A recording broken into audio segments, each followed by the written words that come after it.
Well, friends, WTF indeed, because the astrology of February 2026 is not playing around. We have a new moon solar eclipse in Aquarius, which is squaring its own sign ruler, Uranus. We have Saturn going into Aries. We have a Saturn-Neptune conjunction. We have some Uranus squares. We have a Mercury retrograde. There is a lot of stuff going on. And we are going to give you an overview of the WTF energies without any doom or fear-mongering or any of those shenanigans. We're taking a clear-eyed view of some absolutely WTF astrology because it's a lot. It's a lot, but we will get through it together.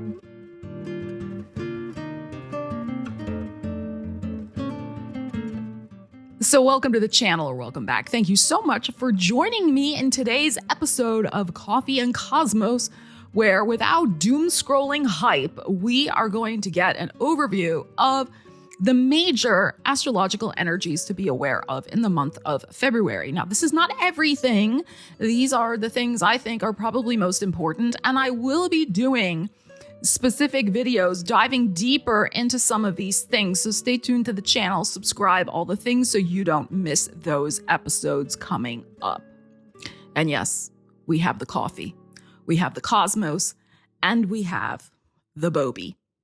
So it's really interesting that we start out the month of February with a full moon, and it's a full moon in drama, Leo, theatrics, all the things. This full moon is opposite. It's at 13 degrees. It's opposite, obviously, the sun, but in Aquarius. But the sun in Aquarius is sandwiched in between Mars in Aquarius and Venus in Aquarius. So it's cold. I don't know what's going on where y'all are, but we're getting snow here, and we're not supposed to get snow. This is not, I don't live in a snow zone, typically. We don't get snow. It's snowing, and it's snowing a lot already. So it's going to be interesting to see. So the full moon is living up to its name, the snow moon. And I think that, there could be a lot of Scorpio babies born later in the year as a result of Mars and Venus sandwiching the sun, this passionate drive. And then we have the Leo moon, which is going to want to take some comfort, right? So if it's cold where you are, which a lot of the United States is very cold and very snowy right now, it's time to pamper yourself. It's time to, do what you need to do to find some comfort. Or like the cat over here, snuggle on your furry blanket. That's very Leo. But really what we're looking at too is with a full moon, this sense of illumination, and Leo rules our heart space. So this can be a lot about, where have our wishes been fulfilled or not? Where do we stand in relation to a group or a collective? Are we unfairly measuring our progress to some group ideal? It's very Aquarius. And that's what we're looking at here. We're looking at a 5th house Leo and 11th house Aquarius, energy signature going on here. So it can be about that. So again, full moons can bring, sensitive energies. This is not about judging yourself harshly according to group standards that you may or may not have lived up to or achieved. This is, can you find comfort in your journey? Can you perhaps, maybe you do need to tweak some dreams or goals. That's possible. With this emphasis on the 11th house, maybe Mars in the 11th house Aquarius is suggesting maybe you move in a different direction to fulfill dreams. That's very 11th house. Venus could be bringing up new dreams and desires that you might have for yourself. Mercury is also in Aquarius. It's at 21 degrees. So there could be stuff here about my ideal life versus my actual lived daily experience, how I'm feeling, how my heart's feeling, very Leo, and taking a stock of that, taking assessment of that, but not to beat yourself up. This is the key. We're not beating ourselves up. That's doom astrology. Okay, no. We're saying, okay, be gentle with ourselves. Let the drama go elsewhere, but use that energy of Leo to just be gentle with our hearts. And this astrology this month, it's a little hypey to say it can change everything. Oh my God, it's changing everything. But I mean, it has change agent energy in it. So take a moment to pause before the month really starts amping up with a lot of other energies, and just get gentle and clear with yourself on where you stand, what's going on, and how you might want to move forward in your life to pursue fresh new goals and dreams, but also know that how you go about that may, in fact, change quite a bit. It might not look like anything you're even thinking now because of the energies we have going on this month. Now, Uranus is getting ready to wrap up its long journey in Taurus. Taurus people, you're like, woohoo! But anybody who has placements at the very, very end of Taurus, so we are talking anywhere from, I would say 25 degrees all the way to 30 degrees, 29 degrees Taurus. You're going to be feeling this Uranus going direct, happening February 3rd. It will wrap up its journey April 26th, I believe, in Taurus, and will enter Gemini. So, or go back into Gemini. It's already been in Gemini. It's stuck its toe in, and now it's, retrograde. All right. So if you have energies, placements, sun, moon, rising, Venus, Mercury, whatever, okay? It's a general reading, so look at your own chart or book a reading with me and we can discuss. But if you have placements at the very tail degrees of Leo, same thing, 25, 24, 25, 26, etc. Leo. If you have energies at the very tail end of Scorpio, if you have energies at the very end of Aquarius, this last bit of Aquarius is getting very triggered also by the eclipse that's coming up. More on that in a second. So especially if you have the Taurus, Leo, or Aquarius placements, you're getting squares. You're getting a little bit of tense energy courtesy of Uranus. Maybe things were very quiet for a while in your life. Quiet. Because Uranus was asleep. It was retrograde. Now, when it kicks off, especially as it goes direct, because when planets go direct, they tend to supercharge. Things usually happen when they're stationing, whether direct or retrograde. So you could be like, oh my gosh, what just happened? Okay, there can be some sparks. There can be a kick in the butt. There can be all of a sudden something cracks open, something moves. There's an epiphany. There's an awakening. Something jolts you forward or something gets jolted in your world, either literally or figuratively. Now, if you have something going on in the late degrees of Scorpio, this is a little different because it's opposite your energy. So it could highlight something in you, because it's an opposition and it can act as a mirror. It can highlight something in you that really needs to get out of a rut and change.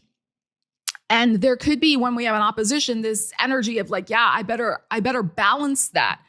I can't ignore it any longer. Like, it's really brought into your face as something going on with you. Like I said, like a reflection. With the Leo and the Aquarius and the Taurus energy, it's more like it's on you, it's kicking you, it's sparking you. It's slightly different in terms of its energy, but that is something to keep in mind. February 3rd, that happens, but Uranus is moving direct the whole rest of the month, all the way through. It's going on. It'll go into Gemini, as I said, in April.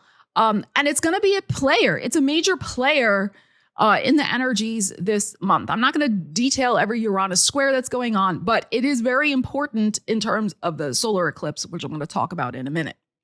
Now, February 6th, Mercury is going to go into Pisces, and it's going to be in there a while because guess what? It's going to go retrograde, joy, in Pisces on February 28th and be retrograde until March 20th.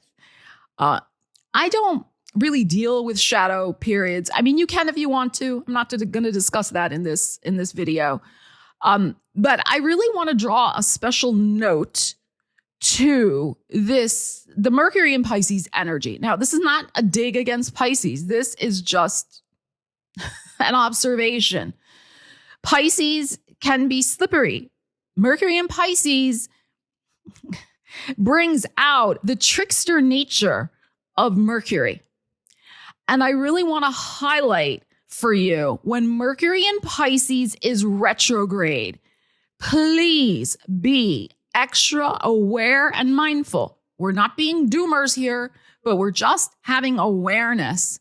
Whatever house Pisces is for you, don't fall for any tricks or shenanigans. Okay. And especially if you have Pisces as your second house of money, or I would even say your 8th house of money, make sure that you have an eagle eye on everything that is going on with your finances when Mercury is retrograde in Pisces. Okay? Like, check every credit card, every bank statement. Make sure you're protecting your logins, your this, that, your PIN codes, like all the things, because it's trickster energy. And, you just want to keep an eye on things. Doesn't mean something's going to happen. Okay? Because astrology doesn't cause things to happen. It just speaks of conditions. And it's a possibility. It's not a guarantee. It's a possibility.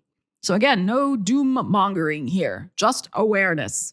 February 10th, we have Venus going into Pisces. So those of you who have your Venus natally in Pisces will be having your Venus return. So you're starting a whole new energetic cycle with your self-esteem, with your money life. And we have a very interesting aspect of Venus and Jupiter in Cancer making a lovely trine. That trine happens on February 22nd. And, it suggests a very benevolent flow of energy. Now, Jupiter is still retrograde at that trine with Venus on the 22nd. And guess what? We have Mars in Aquarius squaring Uranus in Taurus also. So when I was looking at this energy and thinking about it, the phrase that popped into my ear was saving grace. So there could be some sort of benefit that happens, something maybe connected with the past because Jupiter is retrograde, that you might see that what went down was actually a saving grace for you. And it could be in a situation that was very unusual. So there also could be an unusual situation that crops up around then, and you might be like, WTF, why is that happening? Something is jolting me out of a comfort zone. Something is a little tense. Mars square Uranus can be a very, type energy, very fraught, very agitated. Let's just put it that way. And so if something breaks, if something destructs, something happens like that, it could actually be a saving grace. There could be a reason for it. The saving grace could also be that some sort of surprise maneuver, surprise action that you take is also kind of divinely guided and is a saving grace. So that's another possibility here. Just be aware of those energies. Something could look difficult on the surface, Mars square Uranus, but actually behind the scenes, it could be, again, for a very important, benevolent, and positive reason, that Venus trine Jupiter. So now February 12th is an interesting day because Mercury and the North Node in Pisces will conjunct at 12 degrees.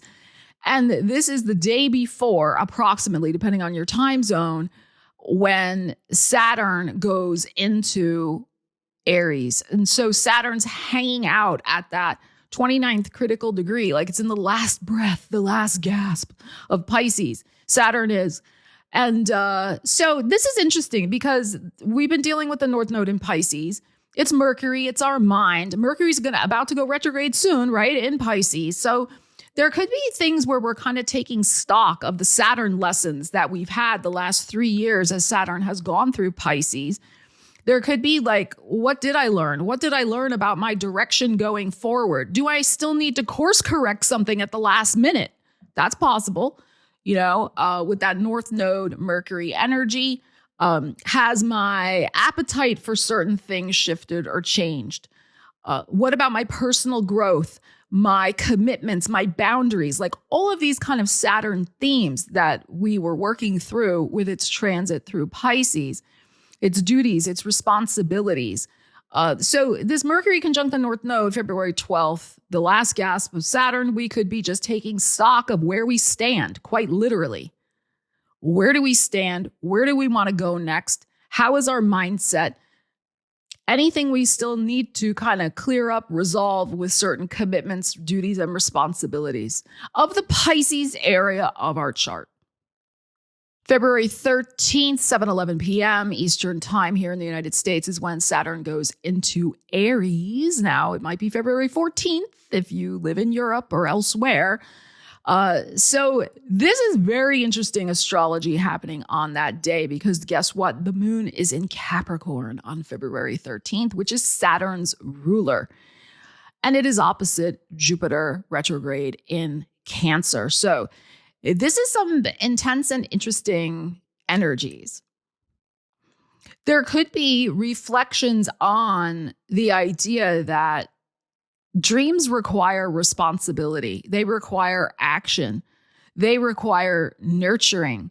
So, as I said, I'm going to talk more about this in another video, but there could be some, I don't want to say harsh dose of reality, but again, a planet is very powerful when it goes into another sign, when it's stationing either direct or retrograde. So, sometimes you do feel these energies more poignantly at the entry point. Saturn going into the next sign. You'll also feel it if it's conjuncting one of your planets, etc. But so there could be some things where it doesn't mean that it happens on that day, and it doesn't mean something's going to happen. It can just be your own mindset. It could be your own taking stock of something because the moon's in practical Capricorn and its ruling planet Saturn is going into hard-nosed Aries, right? Jupiter opposite the moon, like highlighting, well, what big dream do I want to nurture? Do I want to grow? Am I still committed to it? It's these types of energies. And then February 17th, we have the new moon solar eclipse at 28 degrees Aquarius. It's the start of the year of the fire horse. I have some videos about that. I'll leave links in the description. I will also be doing a very special reading for each sign. So stay tuned for that for the year of the fire horse.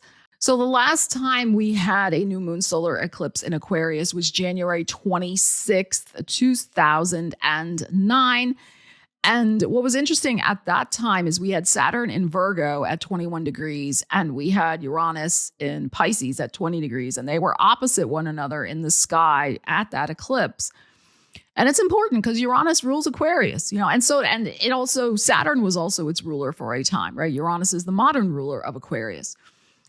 So you had Saturn in Virgo, which was like, get your shit together. And then you had Uranus in Pisces, which was like, follow your dreams, follow your visions, do whatever the F you want, live your journey, all that type of thing. So there was a tug of war between the Saturn in Virgo wanting stability and the wild child of Uranus in Pisces wanting to keep all options open and explore and not commit to anything. Really diametrically opposed energies. And then you had that eclipse percolating in Aquarius, the rebel, the iconoclast. This was a lot of very fraught energy. I want to look back at that time period. Where were you feeling that tug of war between the Saturn and Virgo energies and the Uranus and Pisces energies? What houses did those affect for you? Now, it's a different story this time around with the February 17th new moon solar eclipse. In a sense, Saturn's now into Aries. It's not really an issue with this eclipse necessarily.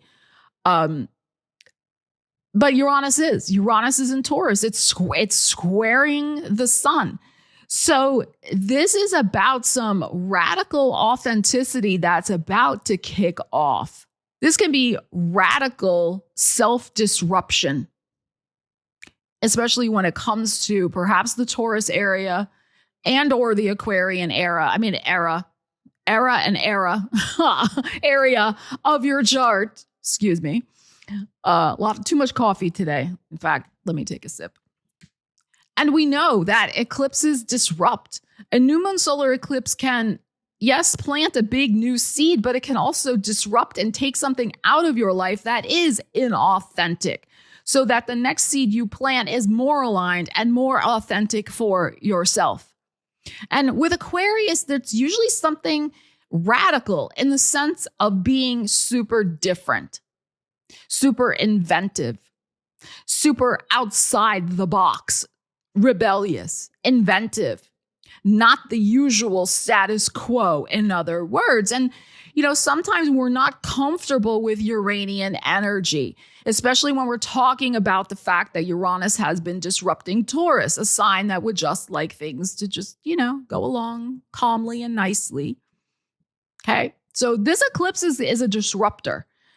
So where is this happening for you in your chart? Your Aquarius, your Taurus house. Look to that. I mean, the eclipse is in, yes, Aquarius 28 degrees. Where is that in your chart? But guess what? It's going to work with where Uranus is also, because that's its ruling planet. So it's going to also be triggering the Taurus area of your chart. And by triggering, I mean draw your attention to. So this can be some sort of major awakening and showing you where, yes, some radical new tact needs to be taken that, yes, may put you in a place where you have to step out of a comfort zone. You may not have a choice. Again, may not, depending on your personal situation. You may just have to, take that leap of faith. It's very possible. Really, that Fool card, I think, in tarot is an absolute perfect metaphor for this new moon solar eclipse in Aquarius. And then the big one that is being hyped all over the freaking internet. And I just want to stop y'all. I want to stop y'all right now in your tracks with the BS, doom scrolling, hype, the negativity, oh my God, everything's gonna fall apart. The sky is falling. The sky is falling. No, it freaking isn't. Calm the F down. Saturn and Neptune will conjoin at 0 degrees Aries. 0 degrees. Exactly. 0 degrees. And I think 30 seconds, something like that. It's firmly 0 degrees. No one in all of humankind's recorded history knows when we ever had a Saturn-Neptune conjunction at 0. Listen to what I am saying. 0 degrees Aries. Yes, we had a conjunction about 6,000 years ago, but it was at, I believe, 1 degree. It was at 1 degree in a certain number of minutes Aries. Then there was another one that I believe was in 563 BC. It was at 2 degrees Aries. Those degrees matter. That is a different situation. We are talking Saturn, Neptune, 0 degrees. The beginning of life, the beginning of astrology, the beginning of the zodiac, the beginning of everything. 0 degrees Aries, beginning of it all. So for somebody to say, we know exactly what this is going to be like. No, you don't. Sit down. You do not know. I'm going to be speaking a lot more on this particular transit in a separate video. And what I think might be the possible energy signatures, let's put it that way, of what this might mean for you wherever you have 0 degrees Aries in your chart. But that's going to require a full-length video. But my point with this and bringing it up now in this video is please just, take a deep breath. All is well. All will be well. All is well. Okay? Do not buy into hype. Your nervous system will thank you for it. And on February 28th, we will have Mercury retrograde conjunct Venus in Pisces. And we will also have Mars squaring Uranus, Mars in Aquarius squaring Uranus in Taurus. So Mercury retrograde, yes, can bring out obviously things from the past, situations like information that was delayed. All of a sudden, you could hear, and again, I mean, something maybe from the most recent Mercury retrograde. Finally, you could hear something back about it now. That's possible. I mean, people often say, yeah, when Mercury goes direct, then the delays end. Yes, that's true. And then you hear information. But also during a Mercury retrograde, you can get information that was suppressed, that was hidden, that is finally coming to light. It's very possible. And I'm saying that also because Mars is squaring Uranus. So something sudden could erupt from the past, right? Come back. You find a text you missed, an email you missed, these types of things. a missed connection, a missed opportunity, like something like that. I mean, we're talking Venus, so it could be a love situation, it could be a money situation, a contract. It's Mercury, an opportunity to say something that you didn't get to say before. These types of things. But I also feel it could just be something where you are able to make sense of something that you got redirected by, that you got thwarted, like you wanted it, but it didn't happen. And you could see at this Mercury retrograde conjoining Venus why that didn't happen. And you could be very happy about a divine redirection that happened in your life. Maybe it happens now around this time or during this particular Mercury retrograde. There could be a delay that actually might be surprising. It might annoy you, Mars square Uranus. It could annoy you and piss you off, but actually it could redirect you. But that redirection, that delay could actually be, again, going back to my other thing I was saying, a saving grace, a benefit. So it's important to kind of step back and kind of look at the bigger picture perspective if something like that is going on for you. So yeah, there is a lot going on this month. It is a little WTF for 1 month. There's just a lot happening. And there's a lot of things that, are major shifts, like the Saturn going into Aries, the eclipse, the fact that we have a Saturn-Neptune conjunction at 0 degrees Aries that nobody has ever seen on the earth before. I mean, really, in documented human history. I mean, it's kind of a big deal. A lot going on, but that doesn't mean that we emotionally dysregulate ourselves and immediately think, oh my God, no. So let me know if you appreciated this more modulated discussion of these energies, because it is always about how you use energy. And whenever we have extremes, whether we go into doom or whether we go into, toxic positivity, either one of those extremes is not healthy. I strive to take the middle road and look at things as objectively as possible. And, let me know what you think. Let me know what's going on for you with these energies. And as always, if you want to know about your personal astrology chart, you can always book a reading with me. The link is in the description. Also, as I said, stay tuned because there's a lot more videos coming on some of these very specific situations that are going on, the transits that are happening. And, we will dive a little deeper into stuff. All right. So love you guys. Take care. I will see you again soon. Thank you so much for watching. Stella Wilde signing out.